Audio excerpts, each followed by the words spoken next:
Assalamualaikum, ayo belajar bareng aku lagi di RNM Channel. Kali ini aku mau bahas latihan soal kebidanan. Ini soalnya random aja ya, oke? Nah, sebelum kita ke soal, ada baiknya yang belum subscribe, ayo di subscribe dulu agar kalian tidak ketinggalan dengan video-video terbaru aku mengenai latihan soal maupun materi yang berkaitan dengan SKB, P3K maupun UKOM. Dan itu artinya kalian udah ngedukung channel aku untuk semakin berkembang. Satu subscribe dari kalian itu sangat berharga buat aku. Oke, tanpa berlama-lama kita langsung ke soalnya aja nomor 1. Seorang perempuan berusia 27 tahun G4 P3A0 hamil 32 minggu datang ke BPM mengeluh mengeluarkan darah banyak dari jalan lahir berwarna merah segar. Hasil pemeriksaan TFU 3 jari di atas pusat, DJJ 100 kali per menit, dan bidan melakukan rujukan. Pertanyaannya, apakah peran bidan pada kasus di atas? A. Pemberdaya, B. Pelaksana, C. Pengelola, D. Pendidik, atau E. Peneliti. Dan jawaban yang benar adalah B. Pelaksana. Kata kuncinya di sini ialah bidan melakukan rujukan. Oke, di sini aku mau bahas 4 peran bidan, yaitu pelaksana, pengelola, pendidik, dan peneliti. Kita mulai dari pelaksana. Sebagai pelaksana, bidan memiliki 3 kategori tugas, yaitu tugas mandiri, tugas kolaborasi, dan tugas rujukan. Sebagai pelaksana, bidan melaksanakan asuhan kebidanan sepanjang daur siklus kehidupan perempuan. Lanjut, peran bidan sebagai pengelola itu ada tugas pengembangan pelayanan dasar kesehatan, yaitu menyusun rencana kerja, mengelola kegiatan pelayanan kesehatan KIA atau KB, mengkoordinir, mengawasi, dan membimbing kader atau petugas kesehatan lainnya, menggerakkan dan mengembangkan kemampuan masyarakat. Bidan berpartisipasi dalam tim untuk melaksanakan program kesehatan dan sektor lain melalui peningkatan kemampuan dukun bayi, kader, dan tenaga kesehatan lain yang berada di wilayah kerjanya meliputi bekerja sama dengan puskesmas dan pusat pelayanan kesehatan lainnya dalam memberikan asuhan, konsultasi, atau rujukan. Kemudian membina hubungan baik dengan dukun, kader, dan tokoh masyarakat. Kemudian peran bidan yang ketiga yaitu sebagai pendidik. Bidan memberikan pendidikan dan penyuluhan kesehatan kepada individu, keluarga, dan masyarakat tentang penanggulangan masalah kesehatan, khususnya KIA KB. Kemudian bidan melatih dan membimbing kader, termasuk siswa bidan atau keperawatan, serta membina dukun di wilayah kerjanya. Dan yang keempat, perannya yaitu sebagai peneliti. Bidan melakukan investigasi atau penelitian terapan dalam bidang kesehatan baik secara mandiri maupun kelompok, yaitu mengidentifikasi kebutuhan investigasi atau penelitian, menyusun rencana kerja, melaksanakan investigasi, mengolah dan menginterpretasikan data hasil investigasi, menyusun laporan hasil investigasi dan tindak lanjut, dan memanfaatkan hasil investigasi untuk meningkatkan dan mengembangkan program kerja atau pelayanan kesehatan. Jadi udah cocok, jawabannya B. Pelaksana. Lanjut soal nomor 2. Seorang bidan desa di wilayah tempat bekerjanya masih banyak dijumpai kebiasaan pantang makan seperti ibu hamil tidak boleh makan makanan yang amis karena nantinya air kawahnya akan berbau amis. Pertanyaannya, apakah upaya yang harus dilakukan bidan desa sesuai kasus di atas?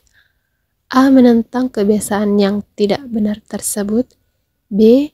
Melakukan pemantauan status gizi yang baik selama hamil. C. Memberikan makanan tambahan pada semua ibu hamil. D. Memberikan konseling gizi yang baik selama hamil, atau E. Menyarankan ibu hamil untuk hati-hati dalam memilih makanan. Dan jawaban yang benar adalah D. Memberikan konseling gizi yang baik selama hamil. Di sini kata kuncinya ialah kebiasaan pantang makan.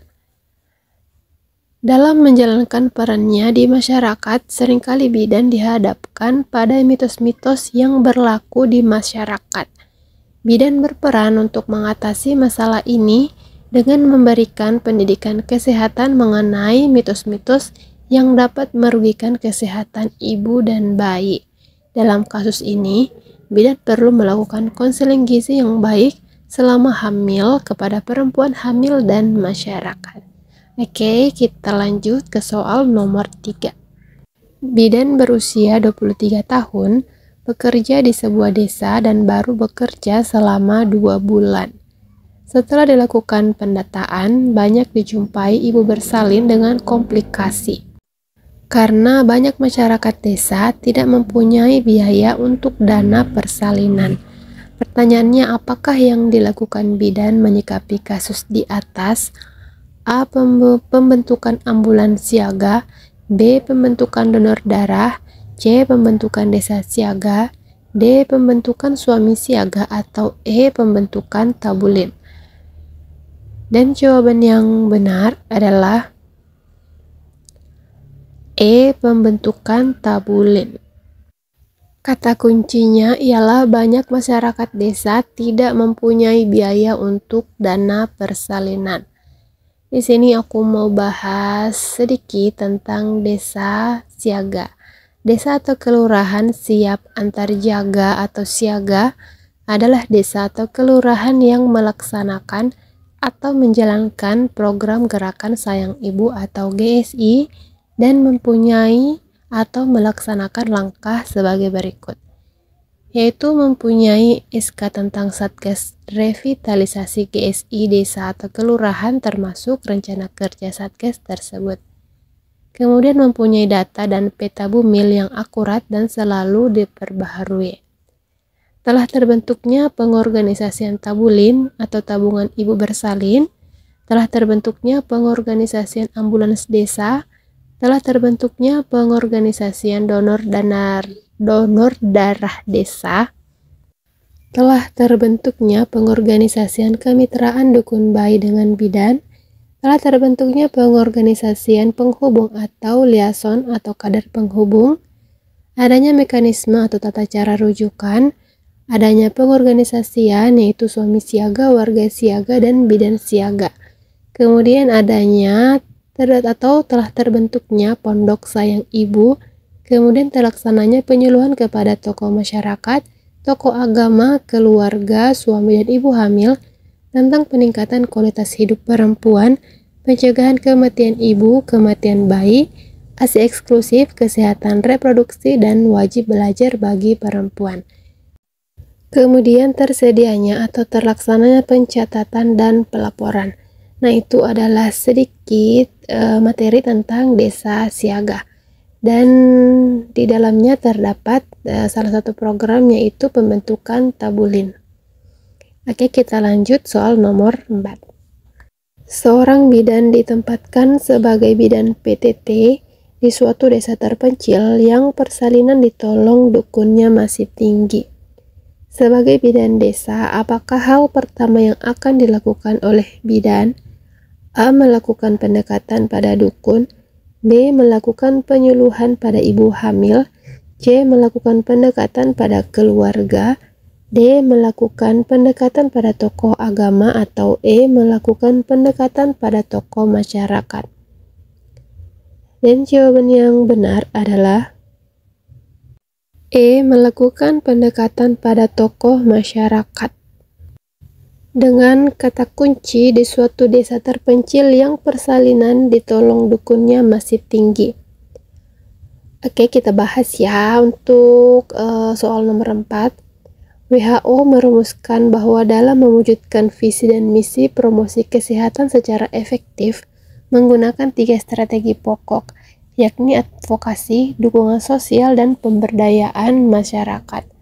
Advokasi juga merupakan langkah untuk merekomendasikan gagasan kepada orang lain atau menyampaikan suatu isu penting untuk dapat diperhatikan masyarakat serta mengarahkan perhatian pada pembuat kebijakan untuk mencari penyelesaiannya, serta membangun dukungan terhadap permasalahan yang diperkenalkan dan mengusulkan bagaimana cara penyelesaian masalah tersebut.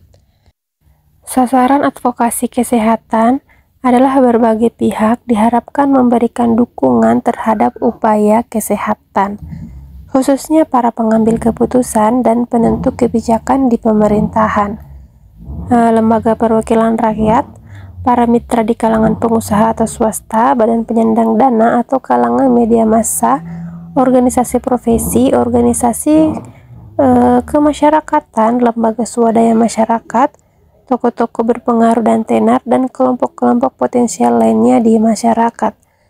Dalam advokasi dikenal istilah melobi, yaitu berbincang-bincang secara informal dengan para pejabat untuk menginformasikan dan membahas masalah dalam program kesehatan yang akan dilaksanakan. Nah, tahap pertama pada lobi ini adalah tenaga kesehatan atau bidan menyampaikan keseriusan masalah kesehatan yang dihadapi di wilayah kerjanya dan dampaknya terhadap kehidupan masyarakat.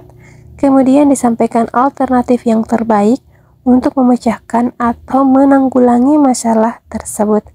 Dalam lobi ini perlu dibawa atau ditunjukkan data yang akurat tentang masalah kesehatan tersebut kepada pejabat yang bersangkutan. Itulah yang menjadi alasan kenapa dalam memecahkan masalah seperti ini harus melalui pendekatan kepada tokoh masyarakat terlebih dahulu. Udah selesai pembahasan soal kita kali ini, semoga bermanfaat untuk teman-teman yang masih berjuang baik itu di SKB, P3K maupun UKOM.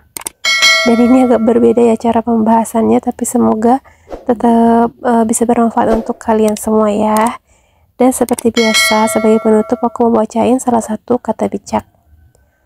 Jangan pernah menyerah pada apa yang benar-benar kamu inginkan. Semoga tahun ini kalian bisa lulus menjadi ASN dan mendapatkan NIP. Oke, tetap semangat!